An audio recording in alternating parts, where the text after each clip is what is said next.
Hi, I'm Sarah Thompson, and I want to share how I dealt with my toxic in-laws. I'm a 28-year-old marketing executive, and until recently, I thought I had the perfect life. A dream job, a loving husband named Michael, and our adorable newborn son, Ethan. But as I soon discovered, perfection is an illusion, especially when you marry into a family like Michael's. The cracks first appeared at our wedding. I should have seen the red flags, but love makes you blind, right? Sarah, dear, that dress is interesting. I hope you're not planning on keeping that figure after the honeymoon. My mother-in-law, Linda, said with a sickly sweet smile. I laughed it off, but Michael squeezed my hand and whispered, Mom, Sarah looks beautiful. Knock it off. It was just the beginning. Fast forward to Ethan's birth, and the comments escalated. Are you sure you're feeding him enough? He looks a bit small, Linda would remark, peering into his crib. He's perfectly healthy, Linda. The pediatrician said so. I'd reply, gritting my teeth. But it wasn't just her. Michael's sister Jessica was constantly around, offering her unsolicited advice. You know, Sarah, if you're struggling with motherhood, I'd be happy to take Ethan for a few days. I've always wanted a baby. I held Ethan a little tighter and forced a smile. Thanks, Jess, but we're doing just fine. Then there was Robert, my father-in-law, the puppet master of this dysfunctional family circus. He loved to lecture about family legacy and the importance of presenting a united front. Thompson men are made of stern stuff, he'd bellow. That boy needs discipline from day one. Every time Robert spoke, I saw Michael tense up. There was history there, but Michael would brush it off whenever I asked. Things finally came to a head when Robert announced he was organizing a grand family photo shoot to celebrate Ethan's birth. We need to show the world what a strong, successful family we are, he declared one night over dinner. I could feel the tension in the room. Linda fiddled with her pearls, Jessica smirked, and Michael looked like he wanted to disappear. Do we really need to do this, Dad?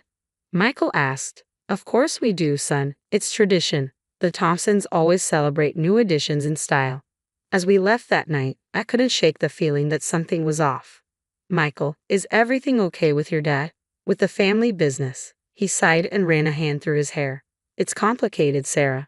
Let's just get through this photo shoot, okay? I nodded, but deep down, I knew this picture-perfect facade was about to crack, and I had no idea just how ugly things would get. All I knew was that I would do anything to protect my little family. Little did I know that photo shoot would be the catalyst that exposed the rot at the core of the Thompson family. But that's a story for another day. If you want to hear what happened next, remember to like and subscribe.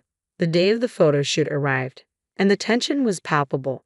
We gathered at Robert and Linda's sprawling mansion, all dressed to the nines like some twisted version of a Norman Rockwell painting. Sarah, darling, you look adequate, Linda commented, eyeing my outfit. Though perhaps a touch of lipstick wouldn't go amiss. I bit my tongue and focused on soothing Ethan, who was fussing from all the commotion. Michael was unusually quiet, his jaw clenched as he helped the photographer set up. As we arranged ourselves for the first shot, I overheard raised voices coming from Robert's study. Curiosity got the better of me, and I crept closer, Ethan still in my arms. Dad, you can't keep doing this. The company will go under if... Don't tell me how to run my business, boy, Robert's voice thundered. I built this empire from nothing, and I won't have you or anyone else tear it down. But the auditors?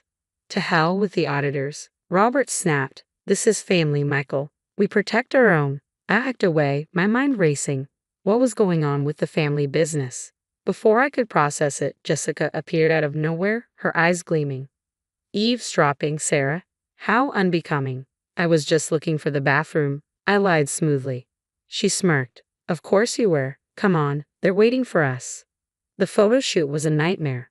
Ethan wouldn't stop crying. Linda kept making snide comments about my parenting, and Michael looked like he wished he could vanish. During a break, I took Ethan to a quiet room to feed him. As I was burping him, Robert entered with a bottle of water in hand. Here, let me help, he said, reaching for Ethan's bottle on the nightstand. Something about his tone made me uneasy. I watched in horror as he quickly unscrewed the cap and sprinkled white powder into it. What are you doing? I demanded, clutching Ethan protectively. Robert's face was calm, too calm. Just a little something to keep him quiet for the photos. It's harmless, I assure you. Are you insane? I shouted, my voice carrying into the hallway. You're trying to drug my baby.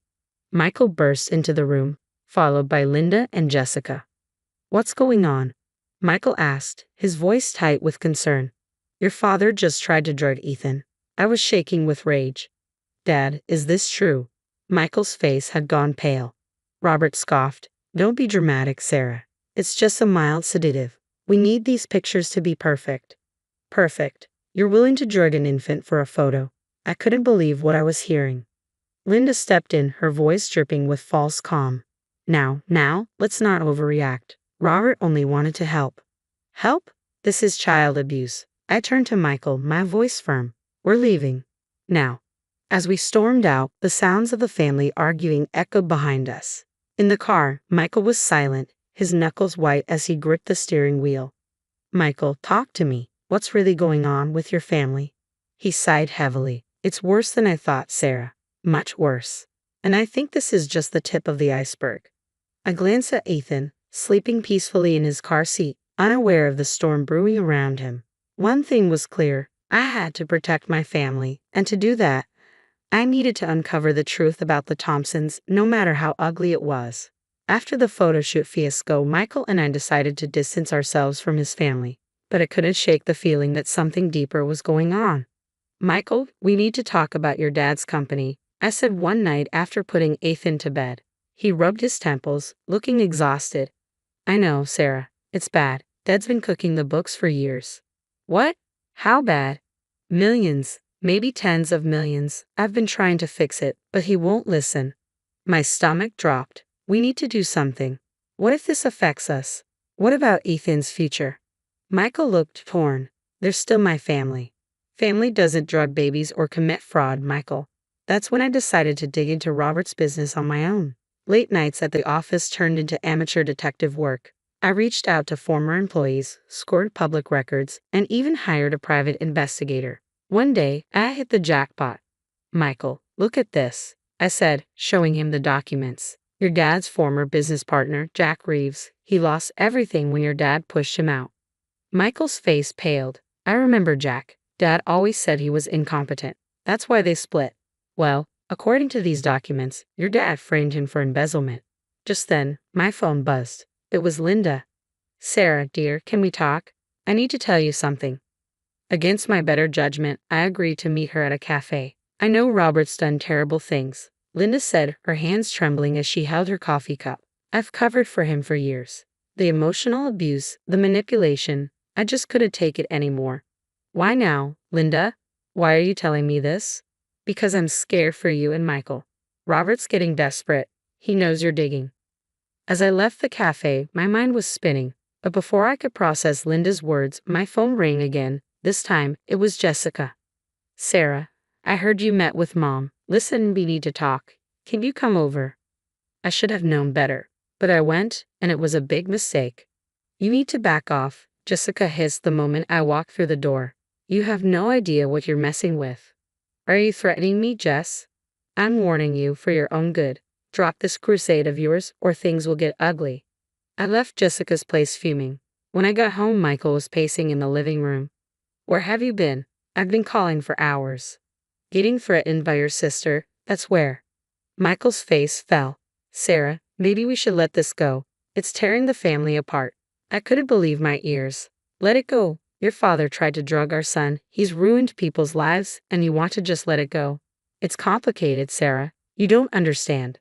"No, I understand perfectly. You're scared of your father. Well, I'm not. Someone has to stop him, and if you won't, I will." I stormed out of the room, my mind made up. I had all the evidence I needed. It was time to take Robert down, with or without Michael's help.